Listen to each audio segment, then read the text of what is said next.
Olá, meus queridos. Aqui, vamos hoje fazer o seguinte, uma aula de revisão sobre toda a matéria da unidade 2 das aulas do Amazonas que estão sendo utilizadas no Espírito Santo. Então, faremos uma revisão de toda a unidade 2, ok? Então, vamos à nossa aula. A filosofia e suas origens. Porém, temos que deixar claro que a filosofia e suas origens que falaremos é da filosofia ocidental, aquela que aconteceu no ocidente do planeta, mais precisamente na Grécia Antiga. Como que surge essa filosofia, né? Na verdade, a gente vai falar hoje mais intensamente dos pré-socráticos. O que são pré-socráticos? O nome já diz, pré, antes, socrático, de Sócrates. E quem é Sócrates? Vamos chegar lá. Bom, esses filósofos da antiguidade, antes do Sócrates, foram classificados como filósofos cosmológicos ou naturalistas. Por quê? Porque eles investigavam a natureza, eles procuravam entender os fenômenos naturais. Porque antes desse entendimento racional do mundo através da razão, dos fenômenos físicos e meteorológicos que aconteciam no mundo, eles sempre explicavam com mitos. Então, explicando os pré-socráticos, a gente também explica essa passagem do pensamento mítico, onde tudo era explicado através de mitos, para uma forma de pensar o mundo através da razão, extinguindo um pouco os mitos.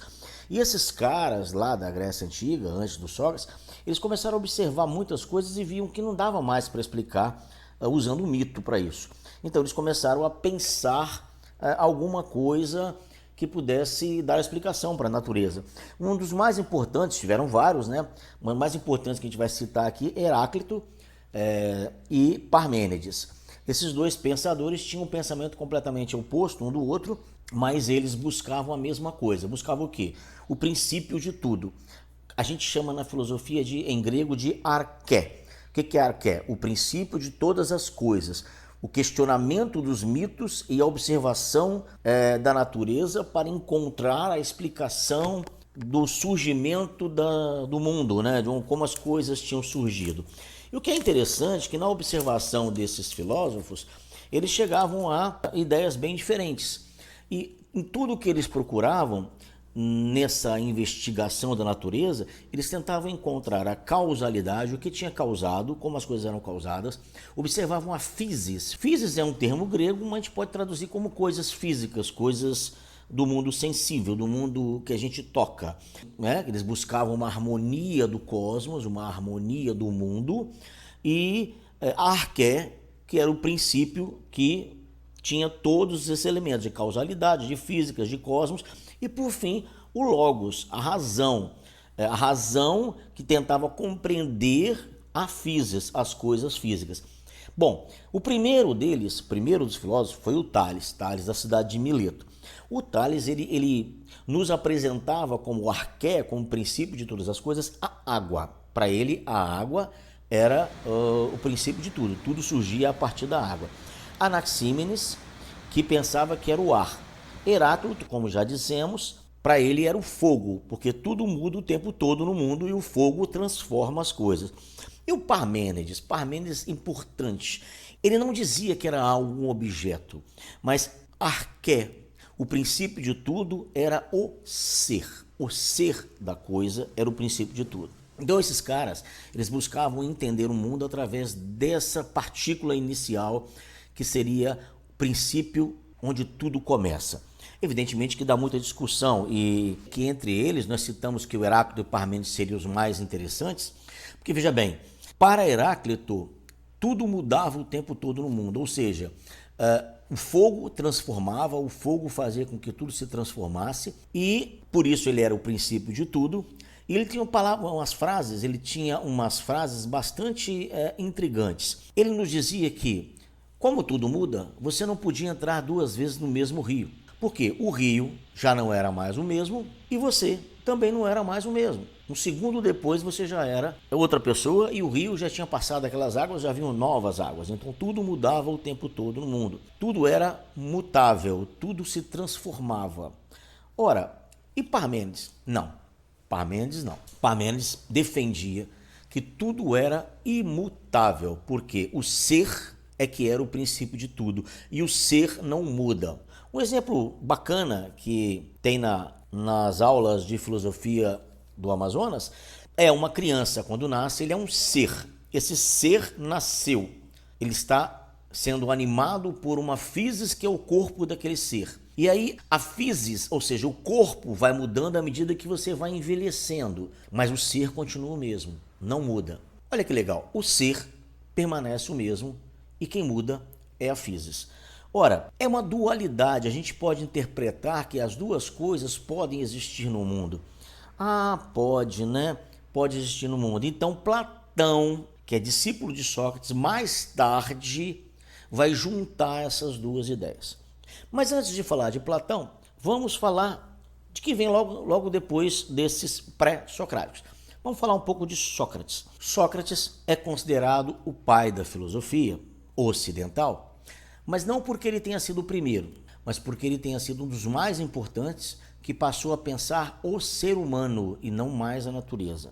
E havia um embate muito grande entre Sócrates e uns pensadores da época chamados de sofistas.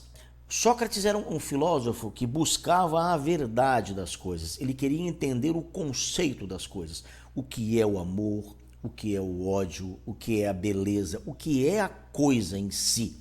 Então, com isso, ele utilizava uma técnica que ele chamava de maiêutica. Por que maiêutica? Maiêutica significa fazer parto. Parto, tirar a criança de dentro da mãe. A mãe dele era parteira. Então ele dizia que a mãe dele tirava as crianças de dentro das mulheres, fazia o parto das crianças, e ele fazia o parto das ideias. A ideia já estava na cabeça do homem, ele só precisaria tirar essa ideia da cabeça do homem. Só que para fazer essa maiêutica, ele usava muito ironia, ele era muito irônico, ele fazia com que as pessoas se envergonhassem da sua ignorância, ele mostrava que as pessoas eram ignorantes, diziam que sabiam as coisas, não sabiam nada. Aliás, o Sócrates tem uma frase que muita gente brinca com ela, dizendo que Sócrates afirmava que ele só sabia que nada sabia. Por quê? Quando ele foi ao oráculo de Delfos, um famoso oráculo da Grécia Antiga, dedicado ao deus Apolo, a pitonisa que tinha lá era uma menina, né, uma moça, geralmente uma virgem, que fazia as previsões, disse que Sócrates era o homem mais inteligente da Grécia, mais sábio da Grécia. Por que o mais sábio? Porque ele era o único que sabia que nada sabia. E os outros achavam que sabiam e não sabiam nada.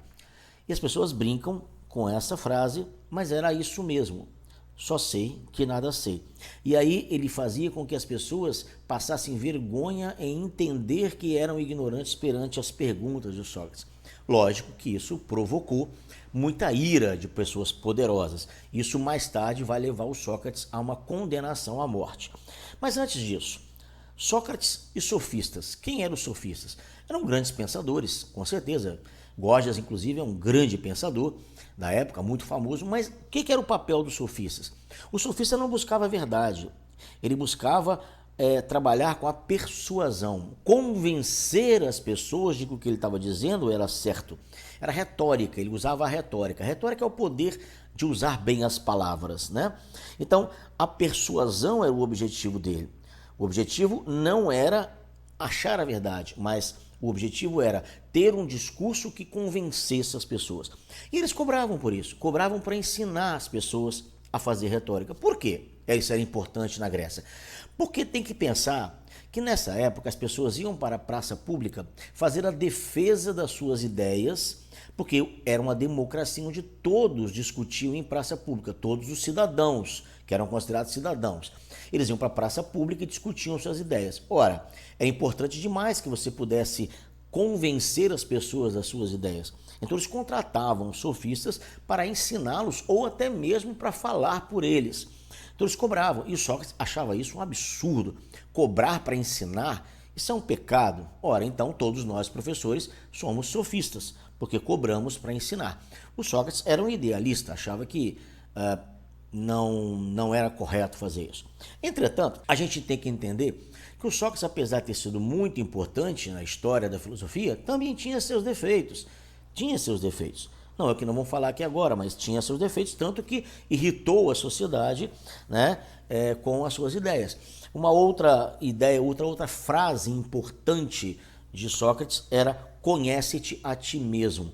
Quem assistiu o filme Matrix sabe que, o primeiro Matrix, sabe que essa frase aparece no momento que o Neo vai visitar o oráculo, né? Então lá na cozinha do oráculo tem essa frase: conhece-te a ti mesmo.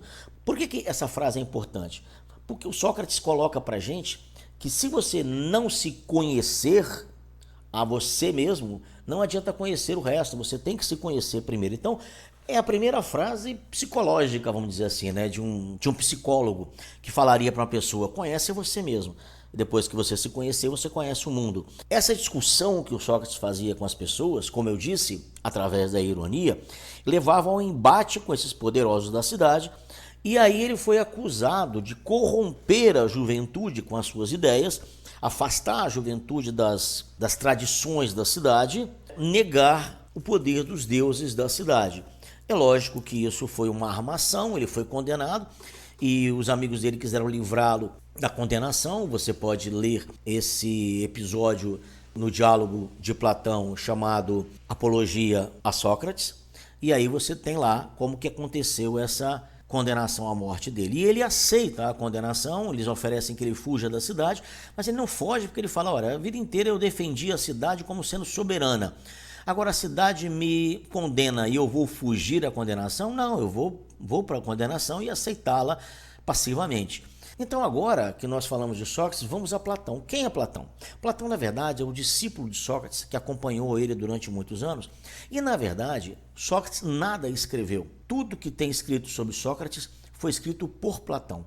Todos os diálogos que contam as histórias, as conversas e as ideias de Sócrates partem de Platão. Platão é que faz toda a produção literária do Sócrates. Então, Platão, como eu tinha dito antes, ele pega as duas ideias do Heráclito e do Parmênides e unifica numa proposta nova. O que ele dizia? Ora, o mundo flui. Com certeza, tudo no mundo flui. E que mundo é esse que flui? O mundo sensível, esse que nós estamos vivendo aqui, o mundo da matéria, que a matéria apodrece, a matéria estraga, a matéria fica velha, a matéria pode ser consertada. Então, as coisas sensíveis mudam, o tempo todo estão mudando. Mas, buscando a ideia do Parmênides, ele dizia: existe um outro mundo, que é o mundo da razão, o mundo inteligível, o mundo das ideias. Esse mundo das ideias, ele é imutável.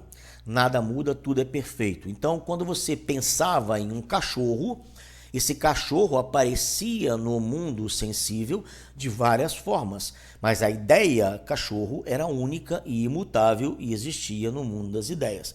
Então, ele cria essa ideia de dois mundos, né? A dualidade do mundo, mundo sensível e mundo inteligível.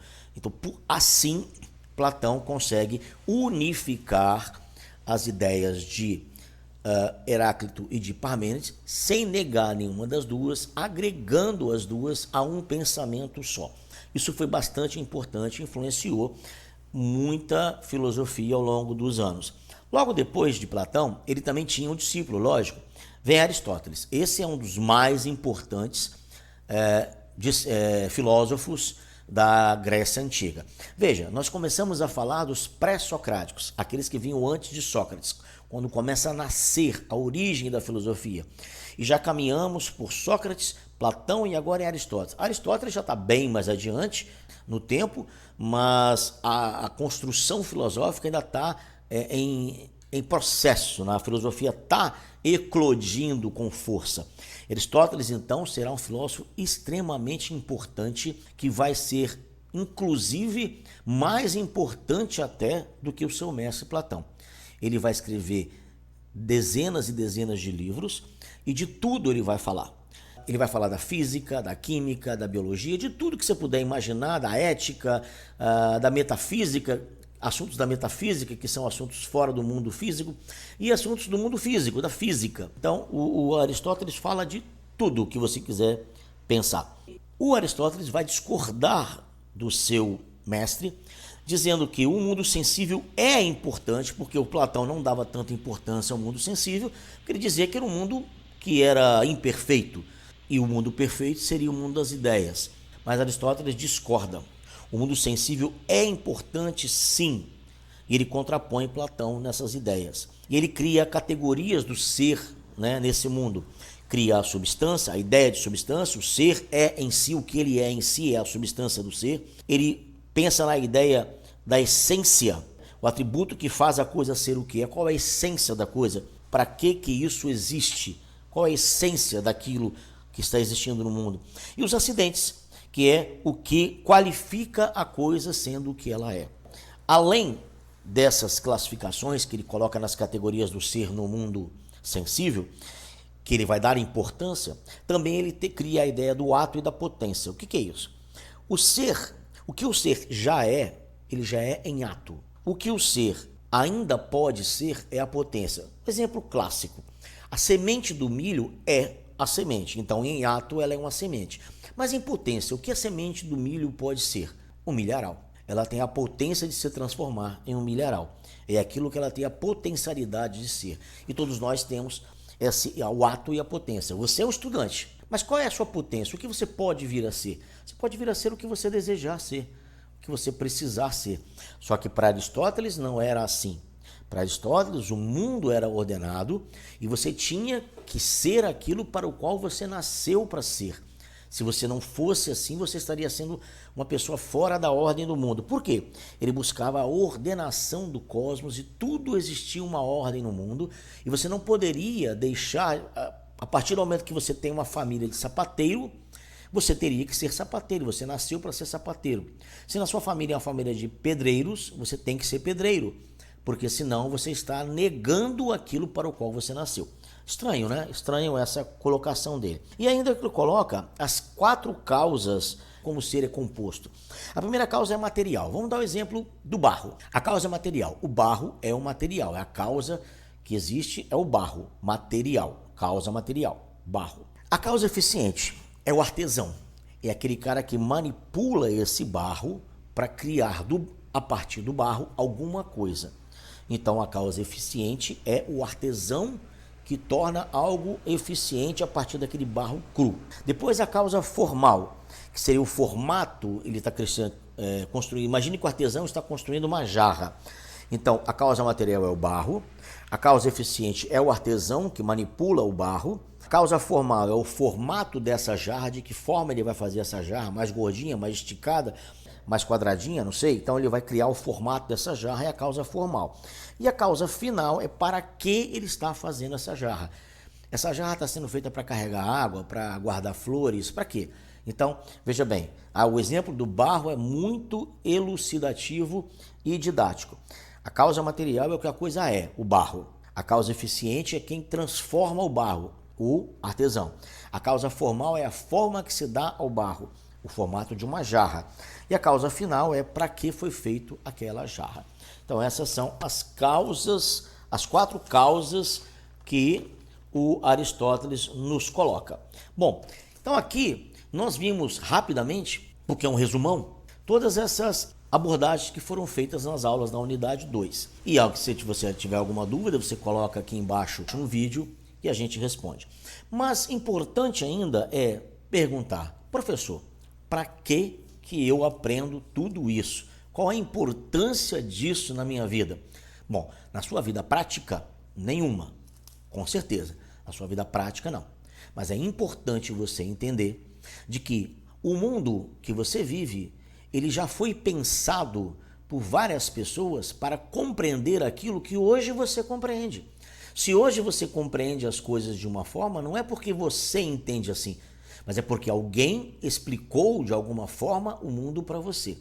Você pode contestar, você pode dizer que eu tive uma ideia. Muitas vezes não. Quando você conhece a filosofia, você entende que já pensaram isso para você. Porque você percebeu claramente que nem todos concordam entre si. Eles divergem das suas ideias. E a divergência de ideias é que forma o conhecimento. Então, quando você aprende que toda a construção do conhecimento ocidental partiu desses homens, e foi assim que eles pensaram o mundo, e você acha até ridícula a maneira que eles pensaram, você entende que é importante saber como tudo isso foi pensado, como foi formada a sua maneira de pensar o mundo, ok? Então aqui a gente termina o nosso resumo. Façam um bom proveito.